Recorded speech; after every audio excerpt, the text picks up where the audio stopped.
যুৱতীসকলৰ আচলতে হৈছে কি কেৱল চৰ্চা চৰ্চা আৰু চৰ্চা যোৱা কেইদিন ধৰি বাতৰিৰ শিৰোনাম দখল কৰিবলৈ সক্ষম হৈছে এই যুৱতীসকল গাড়ী চুৰিৰ পৰাই হওক ধৰ্ষণৰ ক্ষেত্ৰতে হওক মদ্যপানৰ ক্ষেত্ৰতে হওক বা শিক্ষাৰ ক্ষেত্ৰতে হওক মুঠতে ছোৱালী চৰ্চা আৰু বাতৰিৰ শিৰোনামত ছোৱালী ভদ্ৰ সমাজত এয়া লজ্জানত কিছু কাণ্ড আমি ক'ব লাগিব কিয়নো যেতিয়া শিক্ষাৰ ক্ষেত্ৰত ছোৱালী এজনী আগবাঢ়ি যায় তেতিয়া আমি বাহ দিওঁ ছোৱালীজনীৰ উজ্জ্বল ভৱিষ্যত আমি কামনা কৰোঁ ছোৱালীজনী আগত গৈ আৰু ভাল কাম কৰা সমাজৰ হৈ দেশৰ হৈ কাম কৰি আনক তাৰে আমি কামনা কৰোঁ কিন্তু যেতিয়া সেইজনী ছোৱালীয়ে চুৰিকাণ্ডৰ লগত জড়িত থাকে সেইজনী ছোৱালীয়ে মদ্যপান কৰি ৰাজপথত তাণ্ডৱ চলাই একাংশ পথচাৰীক প্ৰহাৰ কৰে তেতিয়া তেনেকুৱা কাণ্ডক আমি গৰিহণা দিব লাগিব কাৰণ তেনেকুৱা কাণ্ড সমাজে কেতিয়াও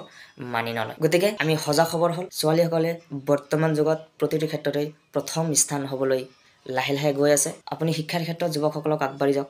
যুৱকসকলতকৈ আগবাঢ়ি যাওক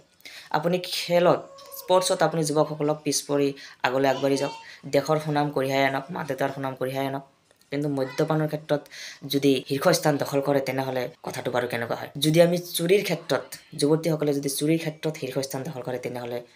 কথাটো বাৰু কেনেকুৱা হয় গতিকে আমি সাৱধান হ'ব লাগিব